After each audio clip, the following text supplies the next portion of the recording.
pelukis Indonesia dan sebagainya. Saya kira suatu hal yang pokok adalah kita harus meninggalkan suatu penyakit yang ada di dalam kesenian kita, yaitu sejenis nabi semacam itu. Pertama, apa yang saya coba lakukan di dalam pengantar itu adalah melihat adanya kecenderungan di dalam pameran ini yang menyimpang daripada kecenderungan yang terdapat di dalam seni rupa Indonesia sebagai yang berkembang pada abad ini.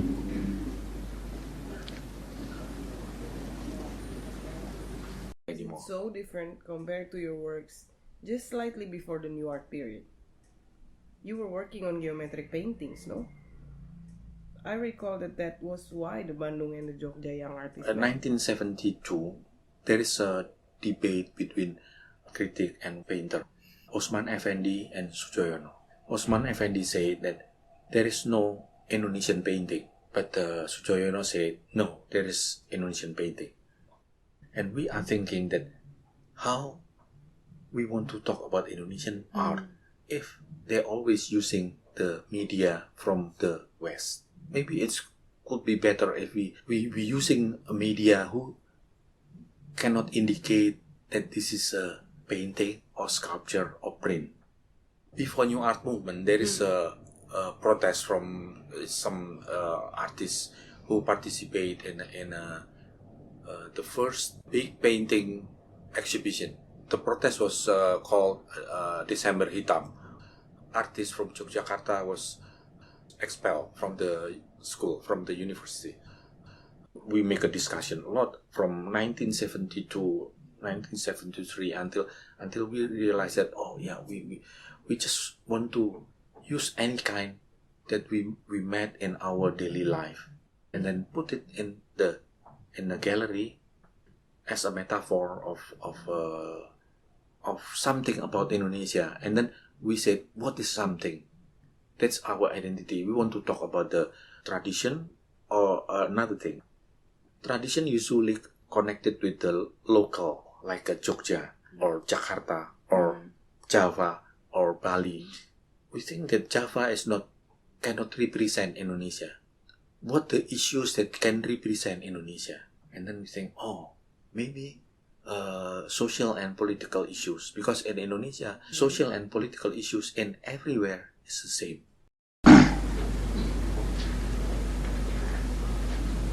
Sebenarnya bagi saya sulit dari mana harus memulainya. Memang seperti kata saudara Darmaji tadi, begitu kita masuk dalam ruang pameran ini, karena kita biasa melihat lukisan-lukisan yang bentuknya yang berbingkai itu, di mana di ruang pameran ini lain sama sekali, itu ada terasa kita merasakan sesuatu ketelemparan diri menghadapi karya-karya ini. Dari ketelemparan diri ini, tentu saja kita tidak akan berhenti, saya sendiri tidak akan berhenti bertanya, kenapa? Ada apa yang menyebabkan terjadinya hal-hal demikian? Tapi yang jelas, tentu saja dari bentuk-bentuk karya kawan-kawan tadi yang tidak biasa kita lihat sebelumnya atau tidak biasa dilakukan oleh para pelukis kita di Indonesia ini.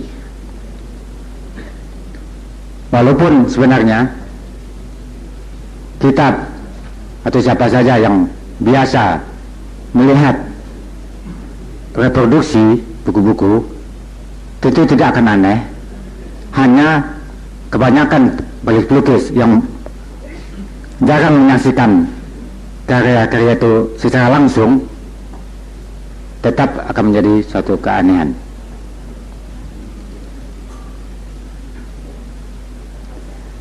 Kalau berdasar itu, maka melihat poster di muka di mana dikemukakan bahwa ini ada pameran seni rupa, jadi bukan seni lukis, maka itu pun satu problem. Barangkali juga kita juga perlu dipikirkan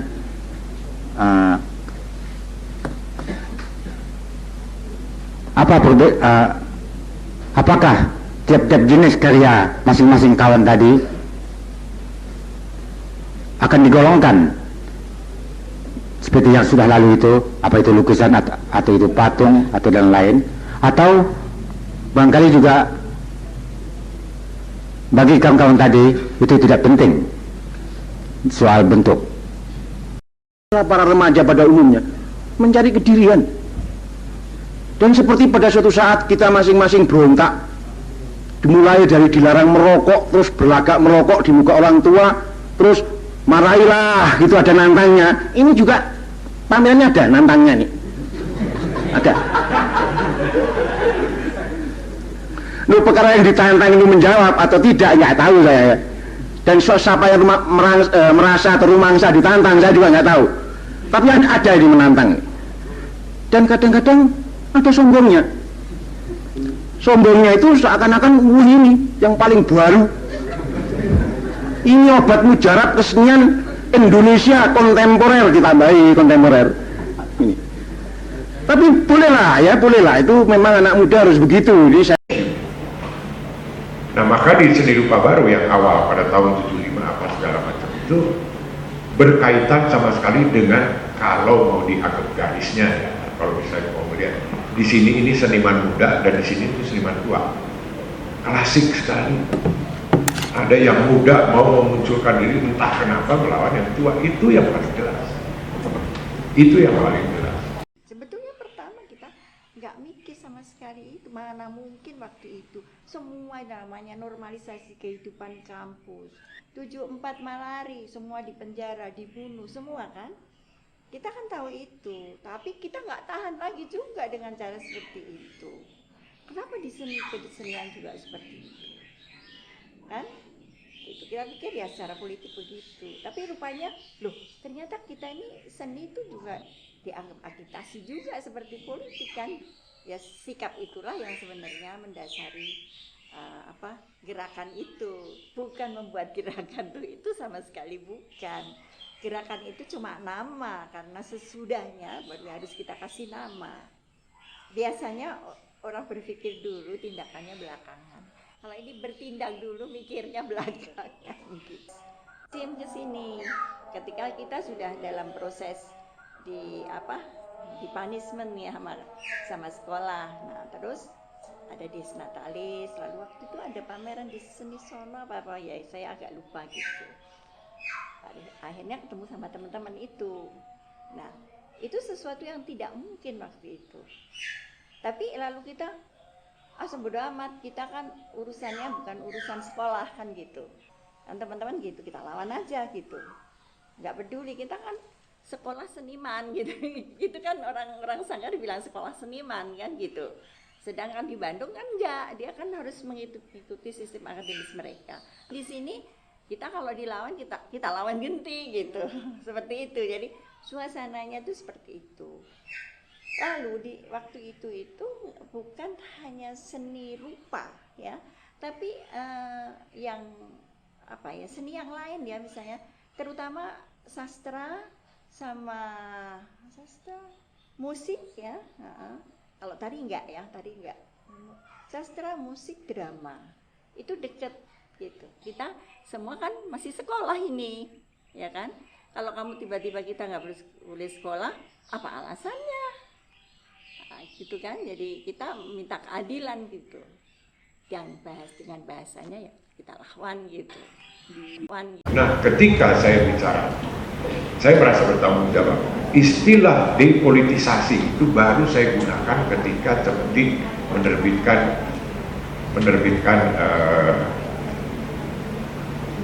buku yang hijau itu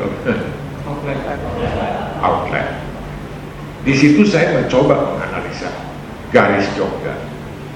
Nah, depolitisasi itu kan aspek politik. Dosen-dosennya berusaha untuk menghilangkan politik dalam karya. Tapi tadi saya jelaskan bahwa sebetulnya itu jujur di masa itu protes yang terjadi itu bukan karena sadar para dosen ini meninggalkan politik.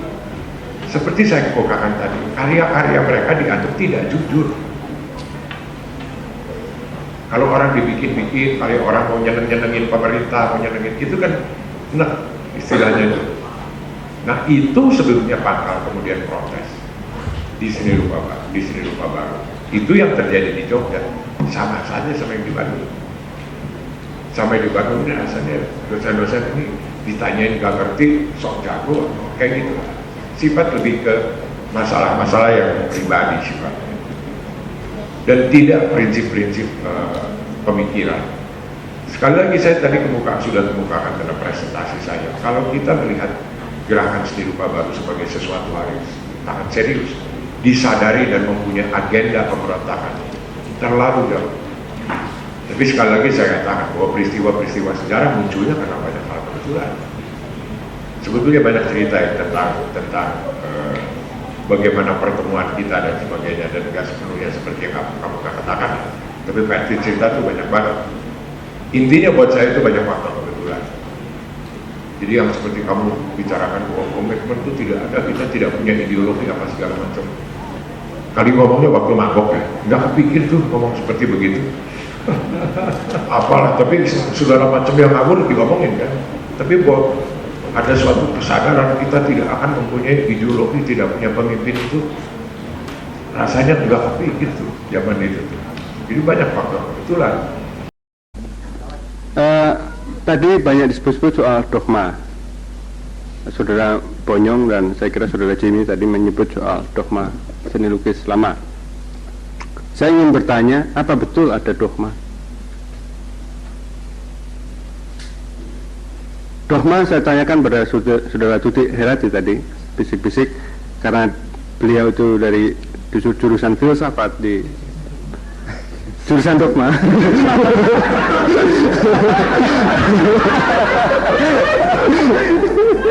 Di FSUI. Dijawab begini, saya kira jawabannya betul. Sesuatu yang cenderung untuk tidak berubah-ubah dan cenderung untuk memaksa untuk diikuti, ya, begitu kan, Saudara Tuti? Ya. Nah, apakah pelukis-pelukis yang dulu itu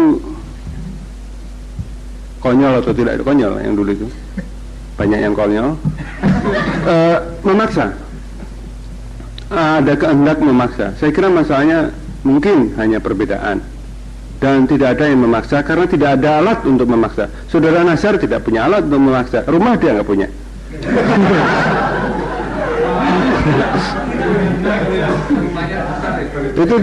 itu tidak berarti bahwa kalau dia punya rumah terus bisa memaksa. Memaksa dirinya sendiri aja nggak bisa dia. Maksud saya mungkin ada suatu sekolah atau suatu lembaga seperti Dewan Kesenian ini yang sering dijuluki oleh Saudara Emmanuel Sbangun sebagai birokrat seni. Saya kira itu pun tidak, karena yang menyelenggarakan juga Taman Ismail Marzuki. Tentang sekolah memang pernah terjadi sesuatu yang banyak disiarkan di Jogja, yaitu ASRI, tindakan para pengajar ASRI terhadap beberapa mahasiswa di sana, dan suatu tindakan yang saya kira sangat tidak terpuji, tapi tidak, menurut saya kurang ada hubungannya dengan kehendak memaksakan suatu dogma, lebih banyak karena sakit hati pribadi. Yang kedua adalah masalah tadi banyak disebut soal baru. Saudara Hardi bilang soal baru, banyak yang bilang soal baru. Apakah seni rupa ini tidak disuka? Soalnya bukan soal baru atau tidak baru, tapi senang atau tidak senang. Saya kira kenyataan di Indonesia, dalam sejarah seni rupa Indonesia, saya tidak banyak tahu, Saudara Samento lebih tahu, tidak ada ini satu keharusan semacam ini sejak